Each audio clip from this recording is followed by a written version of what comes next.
Hello Canada, welcome back to another edition of the Canadian Citizen Journal. I'm your host, alias Tagai.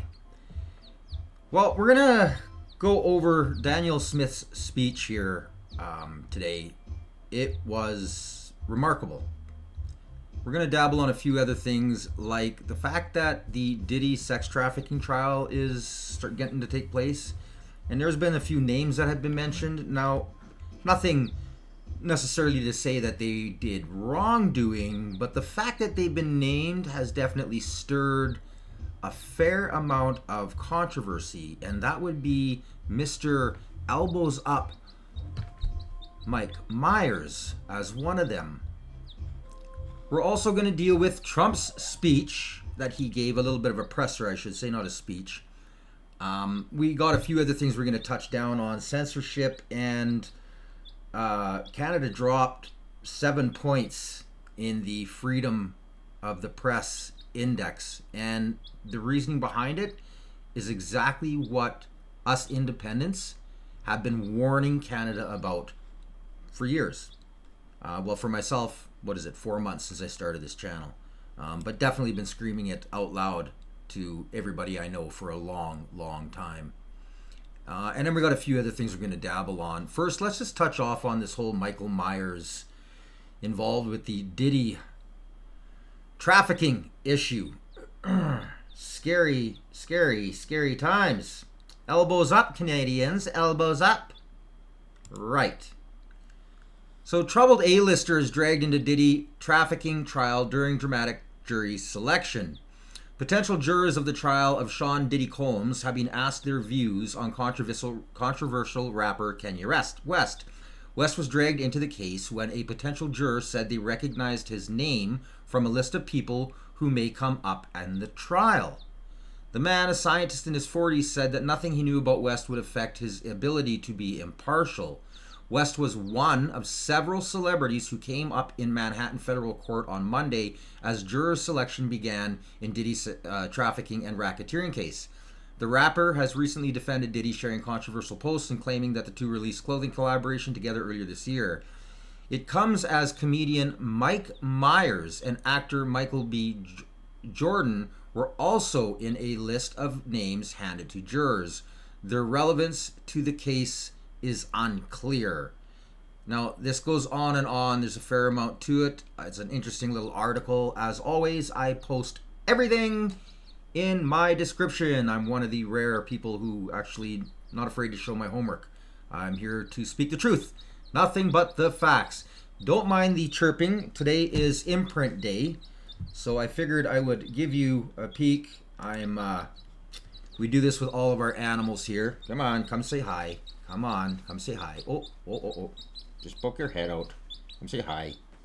There we go. Yeah, today's imprinting day. We got a bunch of new little chicks here, so we make sure that we get our hands on and pet them so that they learn to be safe around us and our dogs and cats and other animals. Yeah, you're good. I'll take her out here in a little bit. She was a little bit barky and chirpy, so I think she just needs to cuddle down, and when she pokes her head out, she'll be ready to get a good scratch. Okay, so we're gonna move on here. Let's deal with Premier Danielle Smith's speech. I'm gonna give you the whole thing for those of you who haven't seen it. I think she gave an absolutely fabulous talk. I was quite impressed. But you know what? I think this is probably one of the greatest premiers Canada's ever had. Bar none. Right now, no premier even touches her capability, her intellectual savvy, the knowledge that she has of her province, as well as just everything economical. She throws numbers out there. She doesn't need a piece of paper. Very good politician. Let's take a listen to what she has to say.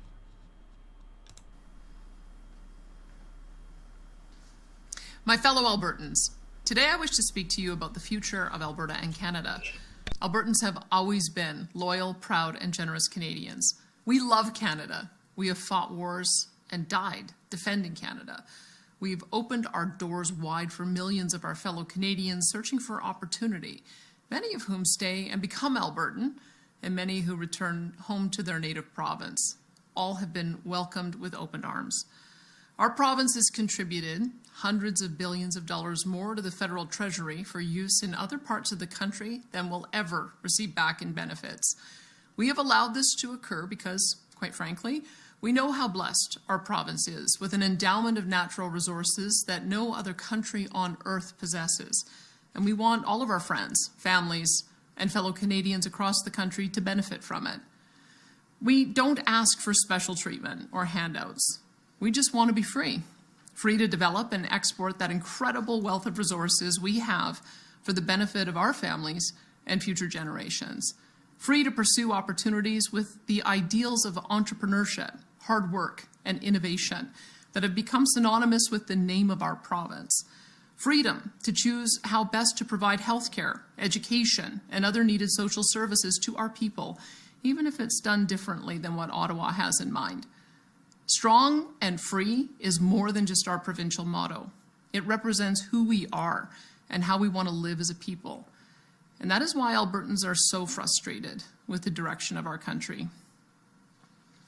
For the last 10 years, successive Liberal governments in Ottawa, supported by their new Democrat allies, have unleashed a tidal wave of laws, policies, and political attacks aimed directly at Alberta's free economy, and in effect, against the future and livelihoods of our people. They have blocked new pipelines with C-69, cancelled multiple oil and gas projects, and banned the very tanker ships needed to carry those resources to new markets.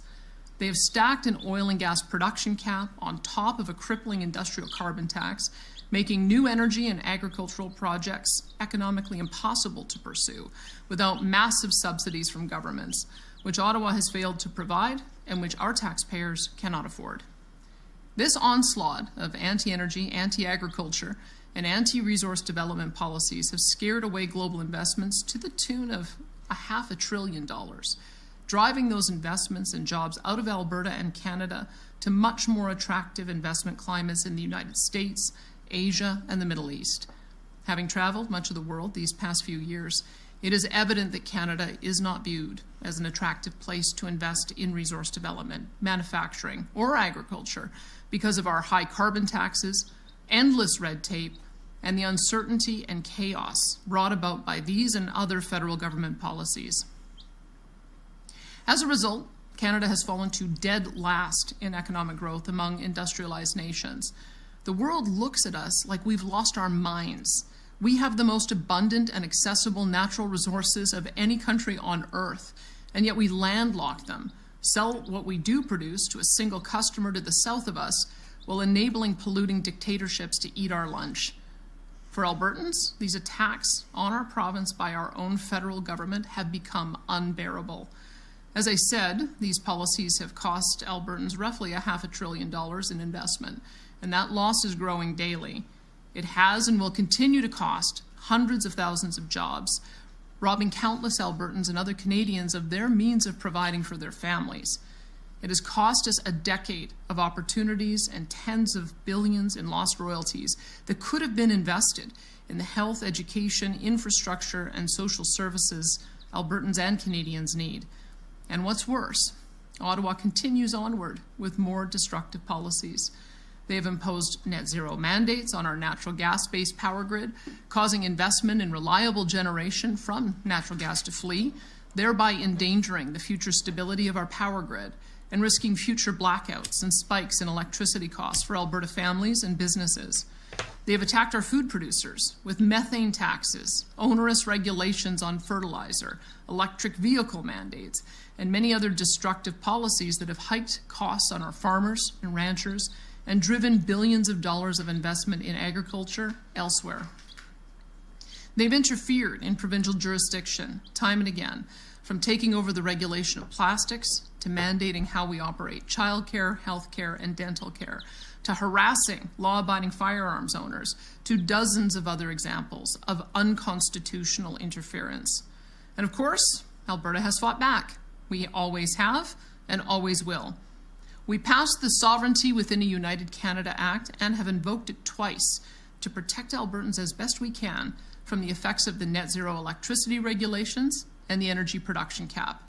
We beat the feds in court on both the No New Pipelines Law, C-69, and their attempt to regulate plastics, though they have ignored both court decisions to this point.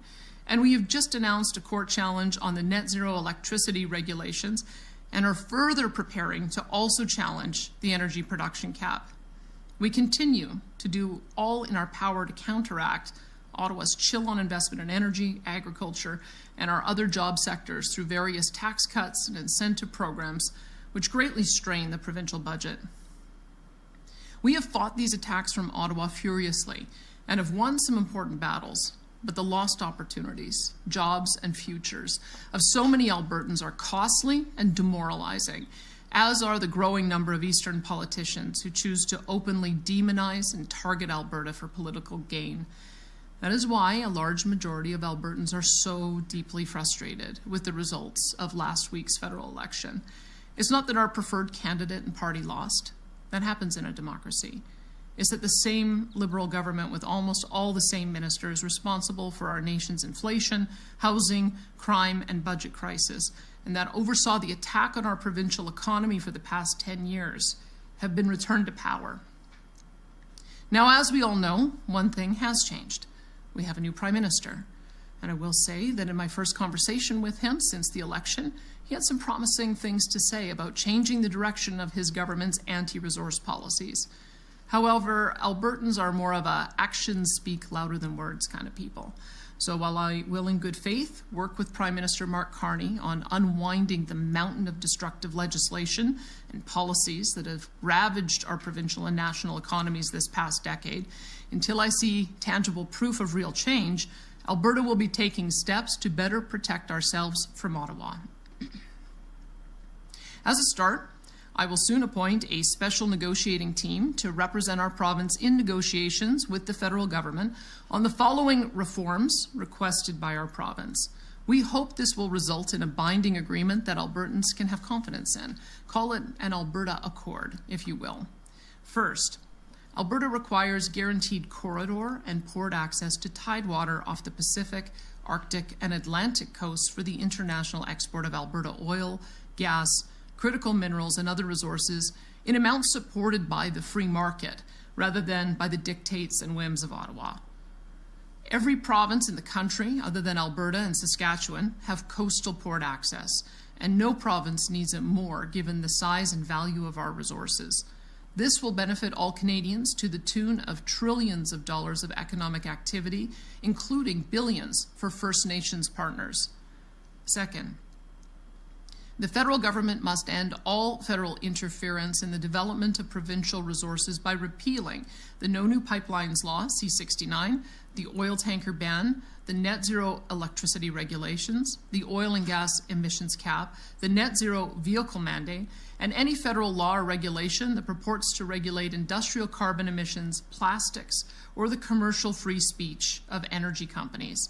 These laws are destroying investment confidence and costing Canada and Alberta hundreds of billions in investments each year. They need to go. Third, the federal government must refrain from imposing export taxes or restrictions on the export of Alberta resources without the consent of the government of Alberta. Frankly, all provinces should be given that same respect for their resources. And fourth, the federal government must provide to Alberta the same per capita federal transfers and equalization as is received by the other three largest provinces, Quebec, Ontario, and British Columbia. We have no issue with Alberta continuing to subsidize smaller provinces with their needs, but there is no excuse for such large and powerful economies like Ontario, Quebec, BC, or Alberta to be subsidizing one another. That was never the intent of equalization, and it needs to end. If these points can be agreed to by the federal government, I am convinced it will not only make Alberta and Canada an infinitely stronger and more prosperous country, but will eliminate the doubts a growing number of Albertans feel about the future of Alberta in Canada. While these negotiations with Ottawa are ongoing, our government will appoint, and I will chair, the Alberta Next panel. This panel will be composed of some of our best and brightest judicial, academic, and economic minds to join with me in a series of in-person and online town halls to discuss Alberta's future in Canada and specifically, what next steps we can take as a province to better protect Alberta from any current or future hostile policies of the federal government. Details of the membership and scope of that panel will be released in the coming weeks. After the work of the panel is finished, it is likely we will place some of the more popular ideas discussed with the panel to a provincial referendum so that all Albertans can vote on them sometime in 2026. To be clear from the outset, our government will not be putting a vote on separation from Canada on the referendum ballot. However, if there is a successful citizen-led referendum petition that is able to gather the requisite number of signatures requesting such a question to be put on a referendum, our government will respect the democratic process and include that question on the 2026 provincial referendum ballot as well.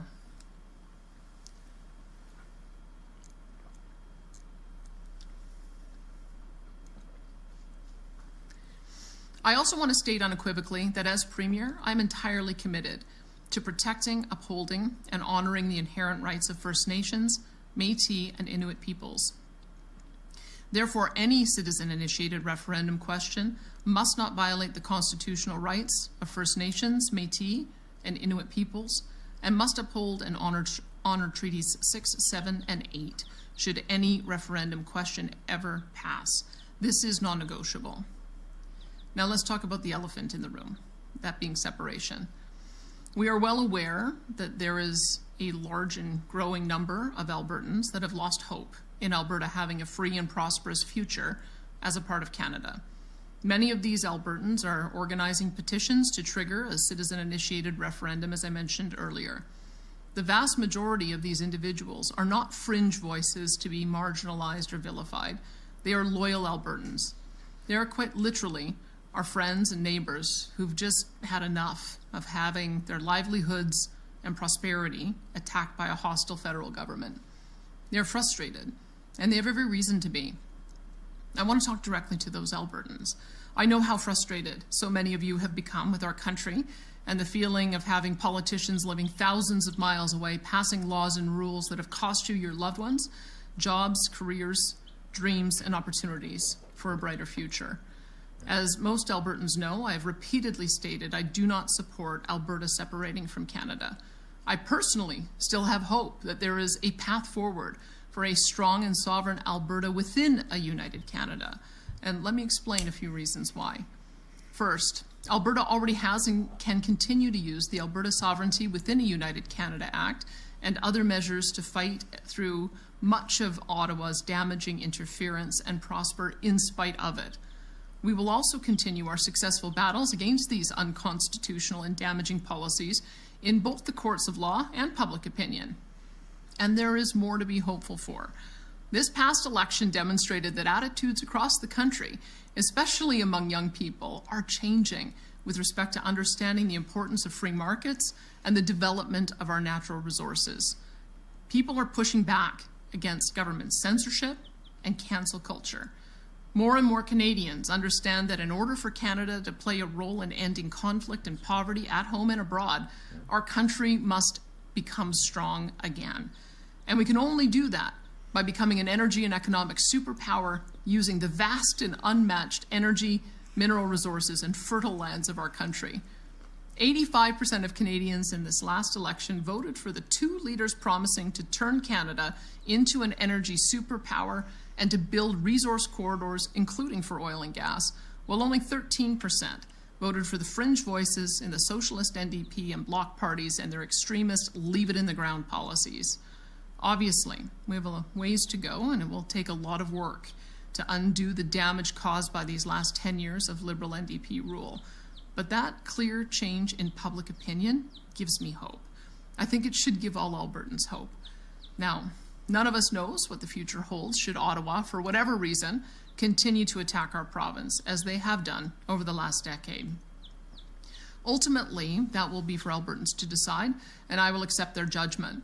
But I am going to do everything within my power to negotiate a fair deal for Alberta with the new Prime Minister. And while doing so, our government will work with Albertans on various initiatives to better protect Alberta's provincial sovereignty and economy from Ottawa should those negotiations fail and the economic attacks continue. Alberta didn't start this fight, but rest assured we will finish it and come out of it stronger and more prosperous than ever. In closing, I want Albertans to know how important it will be in the coming months for our province to be steadfast, unified, and to refrain from heeding the voices of those seeking to divide Albertans against one another. There will be many outside, and even inside this province, who will try and sow fear and anger among us. They will seek to divide us into different camps for the purposes of marginalizing and vilifying one another based on differing opinions, effectively pitting neighbor against neighbor and Albertan against Albertan. This is not the Alberta way. It's not who we are, and it's not who I am. There are thousands of Albertans who are so frustrated with the last 10 years of Ottawa's attacks on their friends' and families' livelihoods that they feel Alberta would be stronger and more prosperous as an independent nation. That is an understandable and justifiable feeling to have, even if we disagree on what to do about it. These Albertans are not traitors, nor should they ever be treated as such. They just love their province and family and want a better future than the one Ottawa is offering them right now. There are also thousands of Albertans that are so attached and loyal to their identity as Canadians that there is nothing Ottawa has done to our province that would justify Alberta leaving Canada. It's not that they think everything is perfect or that we've been treated fairly. They just believe being part of Canada, despite those problems, has much more value than leaving. These individuals are also loyal Albertans and should never be accused of being anything less. And then there are hundreds of thousands of Albertans that probably feel a lot like I do, that are deeply frustrated with the way our province has been mistreated and damaged by successive federal Liberal governments, and are not willing to tolerate the status quo any longer. But these Albertans still believe there is a viable path to a strong, free, and sovereign Alberta empowered to succeed and prosper within a united Canada. A Canada where the federal government actually honors the Constitution, upholds provincial rights, and empowers provinces to pursue their unique potentials as their people so choose. Regardless of what each of us believes about this issue or what path we think is best, we as Albertans must be able to respectfully debate and discuss these issues with our friends, family members, and neighbors. I know that if we do that, in the end, our province will find the best solution for this immense challenge we face and come out of it stronger and more free than ever. I'll always put my faith in Albertans to find the right path. I trust you. May our beautiful Alberta always remain forever strong and free. Well, there you have it. I thought it was a very well thought out speech. I love the way that she tried to temper down the radicals, especially mainstream media, without pointing them out. They're trying to stoke fear, hate, and division. This is what they do. This is their job. Let me know what you think in the comments. I thought, like I said, I thought it was brilliant. And she's really got a poetic way of being able to get points across without being obtuse or aggressive. Even though sometimes she has to be aggressive, and when she needs to be, she definitely is. She never really crosses that line. I always appreciate that about her. Now, dealing on the censorship issue, there's a report put out from the RSF World Press Freedom Index, which has shown that we've been dropping since 2000, and guess it, 15, especially 2016 to 2017 is where we started to drop fairly obviously, a notable drop, and then from there on with the payments to the press, the mainstream, has definitely shown that there is no press freedom. Real answers don't get real questions don't get answered. We're gonna dabble on this. They did a very good job, especially on how they worded each kind of country. They pointed out where the problems were. They didn't overanalyze Canada, which I wish they would have a little bit more, but yet I'll read you off the part in which they state Canada, and it nails the idea of state-funded media. So here it is, 2025, economic fragility of leading threat to press freedom. Although physical attacks against journalists are the most visible violations of press freedom, economic pressure is also a major, more insidious problem. The economic indicator on the RSF World Press Freedom Index now stands at an unprecedented critical low as its decline continued in 2025. As a result, the global state of press freedom is now classified as a difficult situation for the first time in the history of the index. And this is especially true in most what they would call Western or civilized countries. We've seen the largest suppression of free speech and censorship on the media. So this is a map. And again, they did a great job by doing this. So we'll start off at 2014. Now you can see it's green, which means it's good. Canada's good. The states, on the other hand, satisfactory, in the middle of satisfactory and problematic. As we go on, 2014, no change. 2015, no change. 2016, boom. We become satisfactory. Again, 17, we darken a little wee bit. 18, a little wee bit more. All the way, and you can see the pigment dropped. We're right in the middle of problematic and satisfactory. And to where we are today. Now, do you notice it's not a good thing? And most of Europe, all of these Western countries, suffered huge. This is all because of the cabal. This is what you get when you have the WEF and a lot of multi-billion dollar corporations pushing this green agenda and suppressing scientists and media from getting the truth out.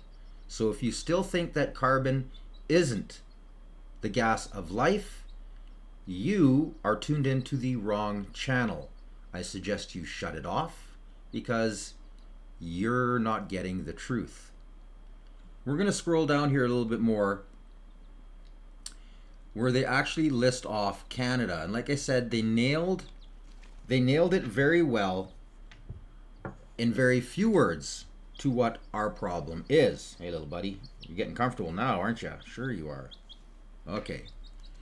Even in highly ranked countries like Australia, 29th, and Canada, 21st, which, by the way, we've dropped 7 points.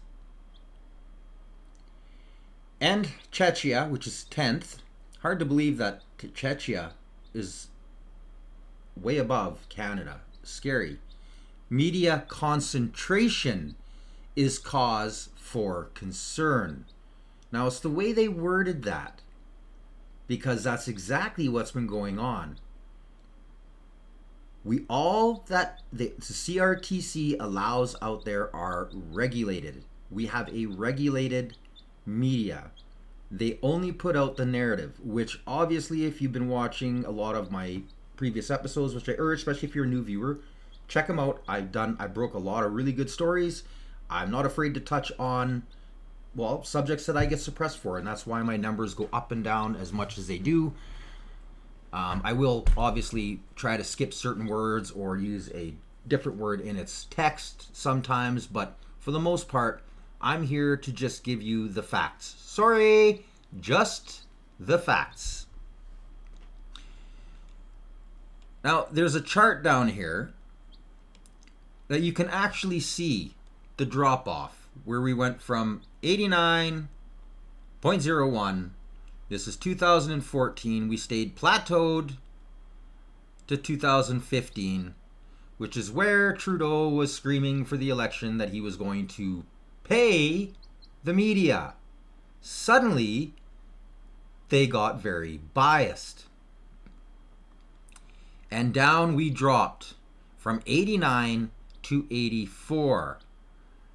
it seemed to level off, but in articles that I've been reading, this, they say, is due to the fact that the government has so much control that, and with YouTube not necessarily exposing, like a lot of us independent media getting out there and becoming very popular, it wasn't showing the drop off to where it should be.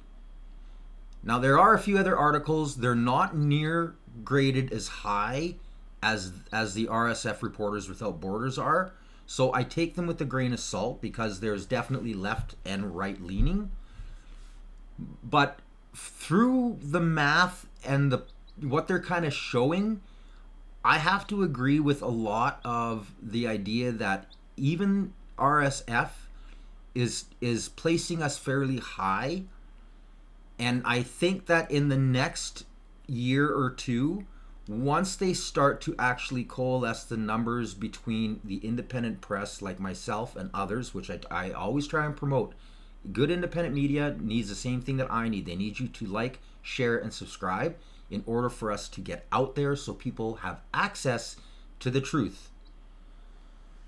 But you can see how it kind of plateaued. It was hanging around the 84 here for a while. And then all of a sudden it took a dip, which was right at that election time. And then it started to fall like a rock. Pretty much guaranteed that we are going to see this probably hit like the low 70s in the next year or two. And if the math is right from what I've been reading on a couple other sites, they're judging us as we're in trouble. Especially how Danielle Smith brought it up on how they're passing laws, and this is the Green Initiative, right? This is the cabal. They're actually saying that I can't wear a sweater or tell people how good natural gas is.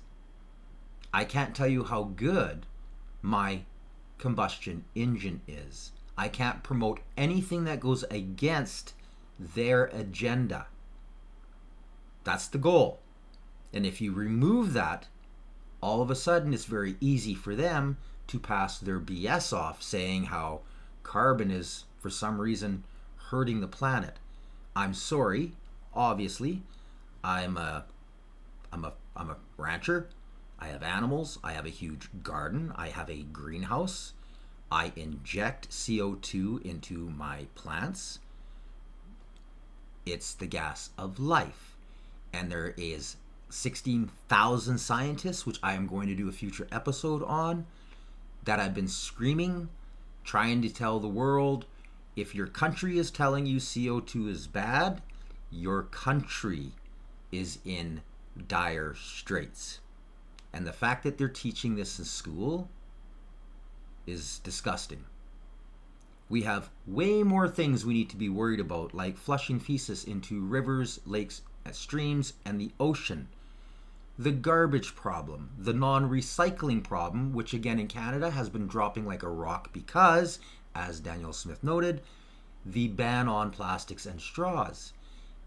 There's a whole bunch of processes within that legislation that actually destroyed the recycling part of where Canada was. We were on a scale, we were climbing. We were, the abilities of us to be able to recycle, we were leading countries around the world. Now we've fallen right off the cliff. Plus we have other issues we got to deal with, pollutants and other things. We're going to move on here. There's pretty big news hitting out that Parkland has agreed to a $9.1 billion sale to the heavyweight oil company Sunoco. This is a telltale sign that our government has crushed Canadian industry. The fact that the payout will offer the shareholders better money and allow the company to float as a subsidiary through a huge oil company which is run in the States is kind of the telltale. This is, instead of the company packing up and leaving, this is an American company coming in and just saying, thank you very much, liberals. We'll take that off your hands. This is very sad. Parkland agrees to be bought by U.S. heavyweight Sunoco in $9.1 billion deal. The Canadian fuel retailer has been involved in a bitter dispute with its major shareholder. Now they own a whack of gas stations, people. The judge has sided with Parkland Corp in its last-minute decision to delay its shareholder meeting by more than a month so investors can vote on a $9.1 billion takeover by Sunoco LP at the same time they elect a board of directors. A showdown has been set to take place in Calgary on Tuesday with shareholders voting on competing nominee slates put forward by Parkland's management and by Simpson Oil Limited, which owns just under 20% of the Canadian fuel retailer and refiner shares. But Parkland postponed the meeting till June 24th when shareholders also vote on the cash and stock deal with Dallas-based Sunoco, which would create the largest independent fuel distributor in the Americas. Again, this is not good. Competition is a good thing. And Canada needs competition, and so does the States. So this isn't necessarily beneficial to either side of the border. On a conference call, an analyst asked Sunoco CEO Joe Kim, about potential issues with large Parkland shareholders, but did not name Simpson specifically. For the Parkland shareholders, you get a very, very healthy premium, material cash, and a stronger company underlying the equity going forward, Kim replied. So, yeah, this is not good. So some shareholders may take the money and run. Why not? I mean, especially if, well, we've got another liberal government in. So we're not going to see gas prices where they should be. In Canada, like, people in Canada, there is no excuse for us to be paying more than 86, 87 cents a liter. And these oil companies should be making profits off that. But by the time the carbon tax and everything comes down and smacks everybody around, and the government takes all of their share of it and wastes their money away on EV plants that shut down and all the rest of the crap that they do, these companies can't make it. And this guy, Carney, if you've read his book Values or looked anything into him or tuned into my previous episodes, you'll see that this isn't in his interest. He's made it so bad that Canada can't even invest in our own oil and gas industries. The pensions in Canada used to be invested on that industry. They're not anymore. They've taken them, and now they're all invested in blood oil. So all you Ontario teachers, especially you guys are invested in blood oil pipelines. Blood oil pipelines. Yes, throw LGBTQ off the roofs. Bury them with their heads up and throw stones at them. Wake up.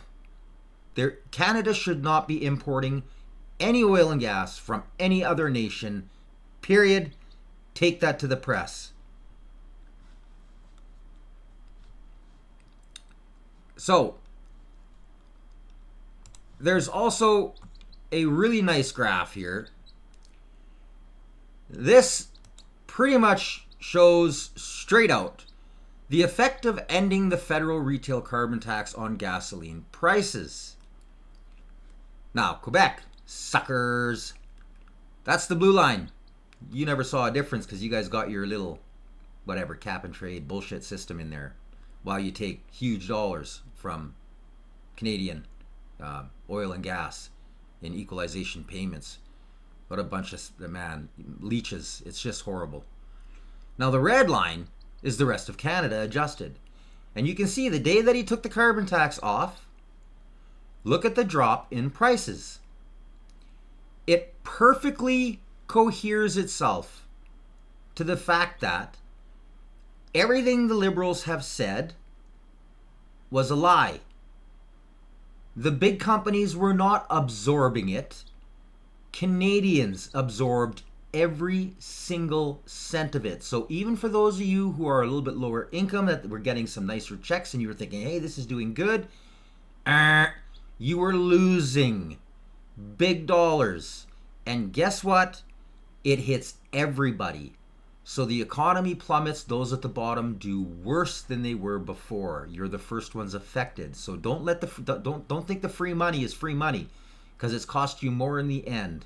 Now go ahead and try and buy a house. Go ahead and try and buy a car. Go ahead and try and buy groceries. All this is because of this carbon system that the government has been forcing down our throats with zero scientific proof. Every single aspect of the carbon as a earth-shattering, heat-causing is all lies. Did you know water vapor is like 1,000 times or more powerful on creating heat inclinations? Yeah. So easy does it there, people. Maybe they should have been saying have cold baths. I don't know. The whole thing's just silly. Absolutely silly. And communistic for trying to force people into something it's costing them. Look what it's cost Canada. We're in big trouble. Easy there, little buddy. Now, moving on. Trump threw out a tweet. He is going to put a 100% tariff on the movie industry outside of the United States. He was asked this at a presser. Let's hear what he has to say. Can you explain a little bit about how you would implement tariffs on the film industry, kind of how that would work? Well, that's a different story, but our film industry has been decimated by other countries taking them out, and also by incompetence, like in Los Angeles. The governor is a grossly incompetent man. He's just allowed it to be taken away from, Hollywood. Hollywood doesn't do very much of that business. They have the nice sign and everything's good, but they don't do very much. A lot of it's been taken to other countries, and a big proportion. And I'm actually going to meet with some because, there's some advantages, I guess, and I'm not looking to hurt the industry. I want to help the industry. But they're given financing by other countries. They're given a lot of things. And the industry was decimated. If you look at how little is done in this country now, you think we were the ones. We used to do 100, not long ago, 100%. Now we do almost like very little. It's shocking. Are you in that business too? Because he's in so many businesses. You could explain it, but it's not a good situation. So we're going to meet with the industry. I want to make sure they're happy with it because we're all about jobs. That's all what it's very important. It's a big industry, but it's an industry now that's it's really left. It's abandoned the USA where it started, and we'll get it back. Yeah, please. Thanks, Mr. President. Now, he also, a little later on, was questioned about his upcoming visit with Carney. Listen carefully. What's your expectation for your meeting with the Canadian Prime Minister tomorrow? I don't know. He's coming to see me. I'm not sure what he wants to see me about, but I guess he wants to make a deal. Everybody does. They all elbows up, Canada, elbows up. Want to make a deal because we have something that they all want. We have something that they all want. China wants to make a deal very badly. You see what's happening to China? China's being decimated, and I don't want that to happen. But they have to make a fair deal. We were losing hundreds of billions of dollars a year. We were losing think of it, on our trade policies with Biden. We're losing $5 billion a day.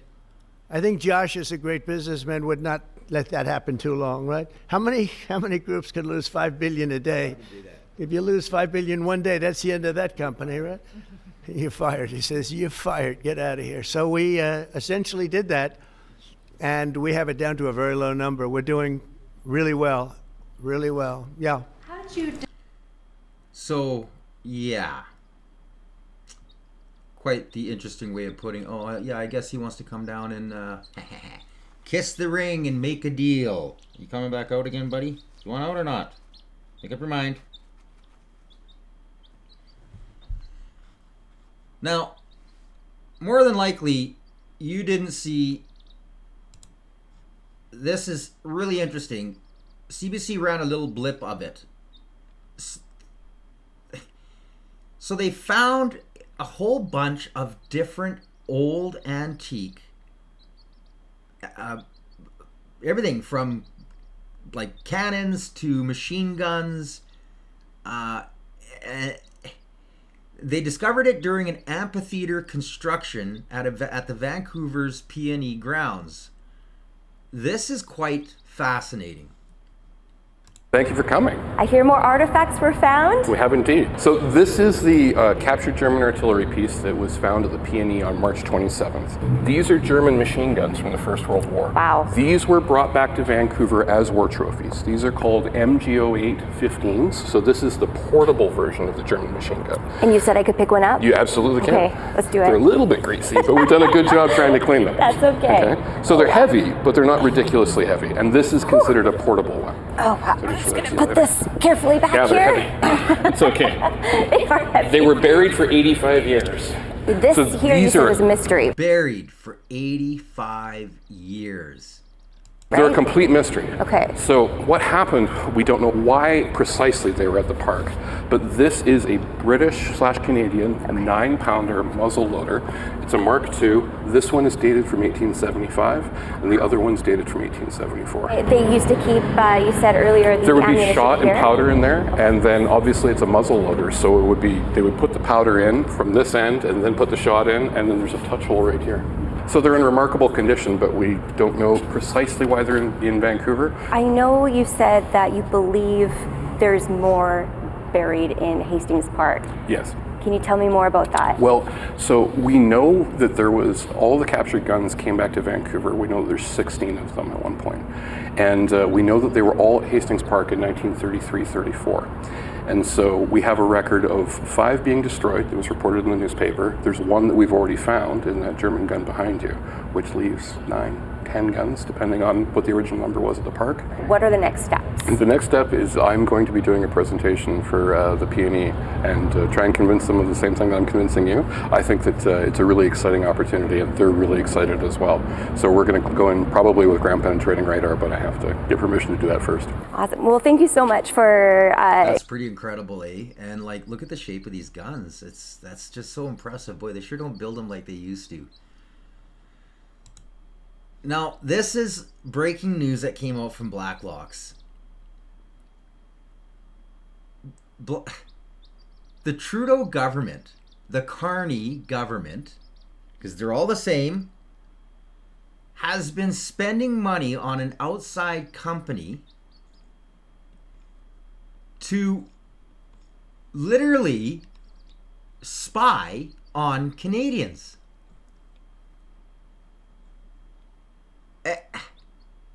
They paid a foreign firm 6 figures to spy on Canadians who support Israel. Yeah, really.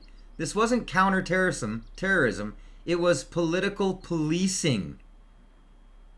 Unbelievable. So if you're pro-Israel, you're now enemy of the state.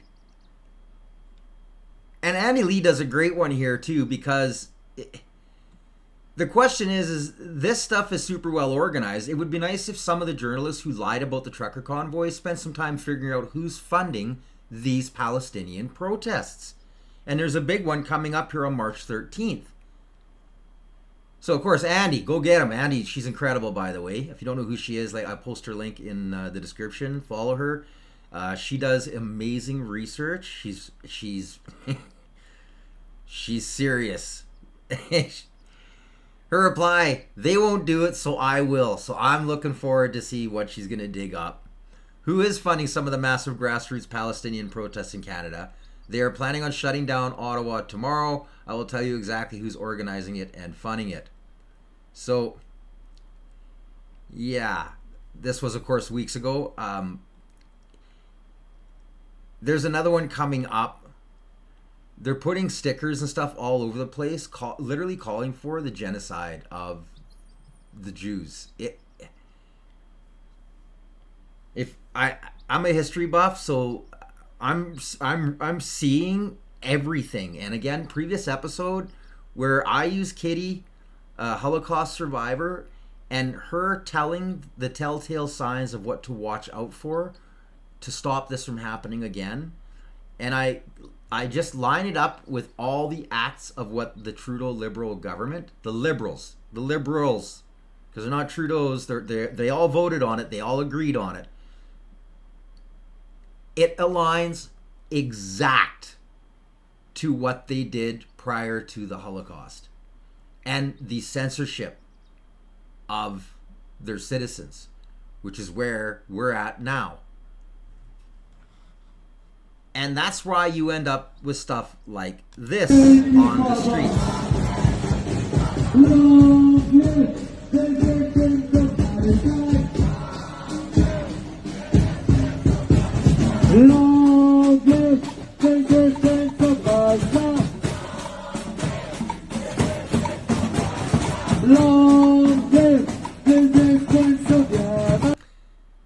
Now, if you don't know what Antifada is, look it up.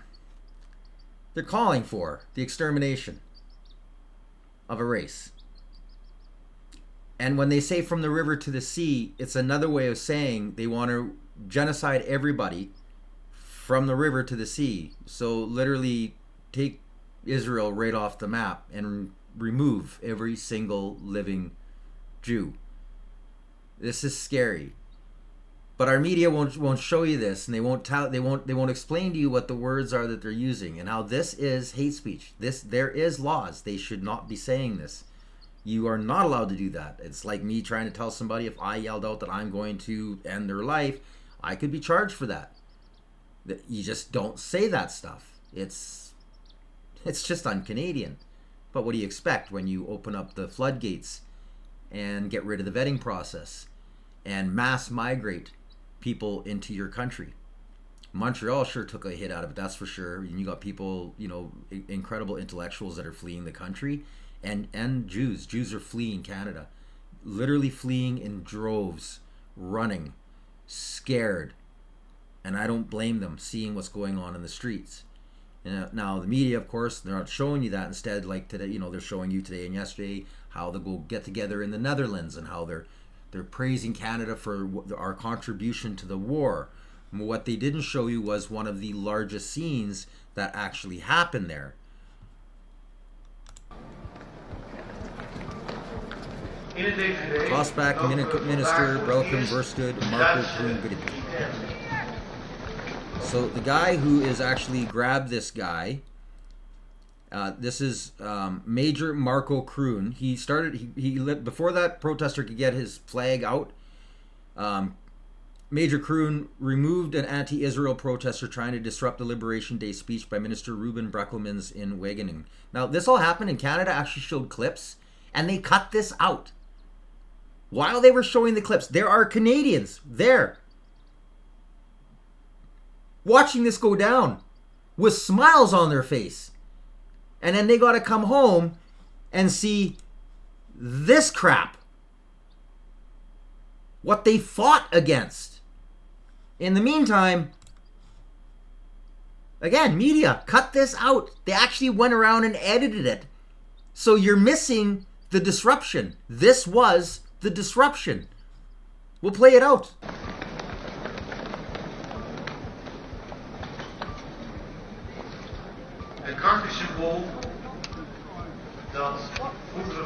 He turns and runs back up to the front because he's got to be in position. This is a segment cut out of your mainstream media, soon to be legislated into law, so that all of your kids and their kids will never know the truth, because they don't want Canada to see that that's how you're supposed to deal with these idiots. These imbeciles need to be dragged kicking and screaming and then charged and thrown in jail. And if they're not from that country, deported. The female officer was in this right to the bitter end. Nothing but kudos and respect for her. She's just a tiny thing too, but tough. You could just see it in her. She's grabbed that flag. Heeft ons ook verblind.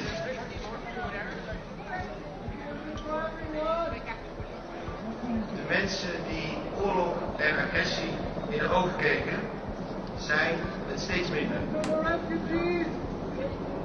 Hoe dit monster zich in stilte voorbereidt. Goodbye, buddy. You're gonna be deported. They grabbed all of them. I think there were 4 or 5. Wacht en loert. You hear the fans? Van leveratie. Now there's a few more yelling. They're going to get them out of there too. What an embarrassment. Screaming for genocide. At a memorial where the military there and the Canadians there fought against that exact thing. I feel so sorry for the Canadians that are going to come back and land on this soil that they watched and their brethren and sisters die on the battlefields to stop this type of fascism, and then see it all over their streets. Het heet de verwoesting. En ik zeg dat ook tegen de mensen die we hier zojuist zagen. Elkaar stevig vasthouden en elkaar niet uit elkaar laten spelen. Dat is wat ons allen te doen staat. Ik wens je allen een prettige en rustige dag. Yeah, it's a sad day. It's a sad day. Well, you guys, I'm going to call that an episode. I hope you enjoyed it. Let me know how you think about that Danielle Smith speech. I thought that address was very well done. I love the way that she just completely diffused the hard left and hard right, especially the divisive. And like I said, without saying mainstream, but yet pretty much if you watched it, you know she was talking about the media. Purposely trying to stir a fight, to just to be dirty like they always are. Crazy times. That's our country. Anyways, until next time, you guys, you've been watching the Canadian Citizen Journal. Make sure you like, share, and subscribe. It's the only way we can beat the algorithms that try to smash my numbers, which they do. And I can guarantee you today's episode will be another one, because I said some nasty words. I might hurt some feelings. Right? Yeah, craziness. Anyways, I'm Alias to Guy. Stay informed.